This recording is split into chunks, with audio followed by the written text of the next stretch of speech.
Depuis le Moyen Âge, l'église est l'un des bâtiments les plus importants de la communauté. Repère géographique mais aussi temporel, elle rythme les grands événements de la vie et appartient à tous. Cependant, la diminution de la fréquentation cultuelle et la crainte du vandalisme ont entraîné la fermeture de ces édifices. Mais c'est oublier la volonté qu'ont les équipes locales d'entretenir, valoriser et animer ces bâtiments. Alors pourquoi les fermer? Partons à la rencontre de ces bénévoles qui œuvrent chaque jour pour la sauvegarde de ce patrimoine.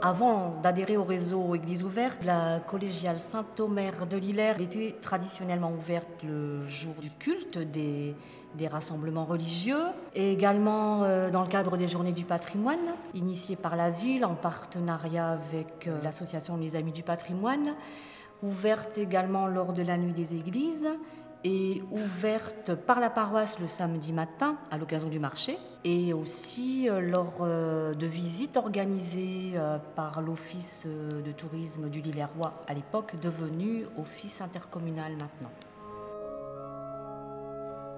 Une fois arrivé maire ici, j'ai pris conscience que tous les biens de la commune devaient être entretenus par la commune. L'église en fait partie. Elle était à l'abandon depuis assez longtemps pour qu'aujourd'hui je m'y intéresse. Avec le bilan sanitaire, on s'est rendu compte de tous les travaux qu'il y avait à faire dans l'église.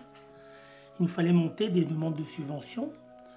Ce que j'ai fait, mais de demandes de subvention, il faut avoir une bonne raison de dire je demande une subvention pour réparer une église, mais qu'est-ce qu'on y fait dans cette église? À l'époque, c'était une messe tous les 2 mois. À partir de là, elle était toujours fermée. Elle intéressait qui? Je pense que les subventions auraient pu partir ailleurs. Donc pour enrichir mon dossier, je me suis rapproché des sociétés style réseau Église ouverte. Je me suis rapproché des donateurs, la Fondation des Bâtiments de France, qui est venue aussi nous aider, nous épauler, d'une ouverture, création d'une association pour récupérer des dons. C'était les priorités.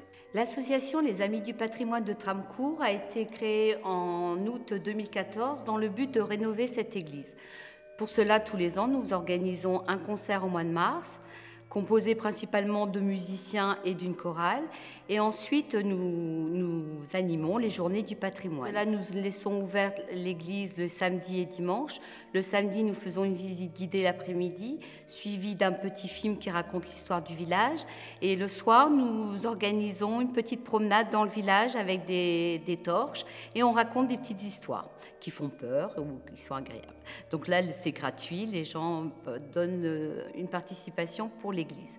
Et le lendemain, nous organisons une visite guidée et l'église est ouverte toute la journée.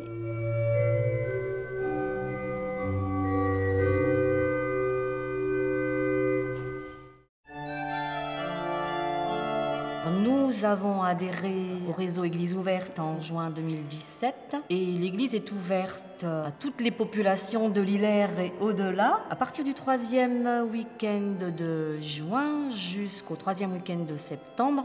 La population lillerroise visite l'église. C'est le constat qui a été fait lors de l'enregistrement des visiteurs durant tout ce temps d'ouverture, chaque week-end. Et au-delà de Lillers, y compris des pays étrangers. Mais nous avons eu l'agréable surprise de se rendre compte que la population lillerroise s'est appropriée ou réappropriée son édifice qui est digne d'intérêt puisque c'est un édifice roman, le plus grand au nord de Paris. Lillers avait la chance de travailler depuis un long moment déjà de façon partenariale avec la paroisse de Lillers. Ensuite avec une association qui s'appelle Les Amis du patrimoine qui a été créée en 2004 et qui est attachée à son patrimoine digne d'intérêt et aussi au réseau de paroissiens qui ont bien volontiers voulu rejoindre ce dispositif. Associés au service culturel et patrimoine de la ville de Lillers, les membres bénévoles, ils sont au nombre de 25, c'est quand même important, il faut le souligner, étaient un petit peu timides à l'idée de recevoir du public. Qu'est-ce qu'on allait pouvoir leur dire, de quelle façon aborder la réponse, parce que c'est quand même très spécifique. Eh bien, grâce au réseau Église ouverte, on a pu mettre en place des sessions de formation très bénéfiques.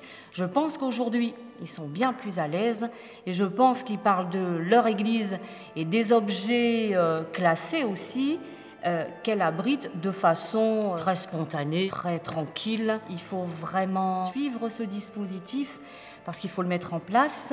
Il faut une certaine rigueur, la rigueur dans le planning des permanences, la rigueur du retour des petits désordres qu'on pourrait constater au fur et à mesure des permanences, la remise des clés, etc.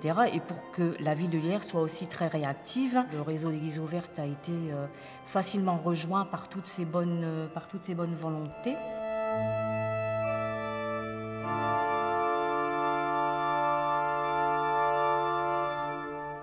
Ce qui me plaît, le fait d'ouvrir mon église, c'est de voir défiler des gens et puis qu'ils puissent rentrer. Et j'aime bien aller, quand je vois des gens qui sont dans l'église, aller à leur rencontre, discuter un peu avec eux. C'est très important. On a fait ce qu'il fallait pour la rendre encore plus accueillante maintenant, on s'y est intéressé. Beaucoup plus de monde y passe, elle est ouverte régulièrement, elle est fleurie de fleurs fraîches plutôt qu'artificielles auparavant, nettoyée régulièrement. C'est tout ce que je souhaitais et aujourd'hui j'ai une bonne raison de dire je peux prétendre à mes subventions.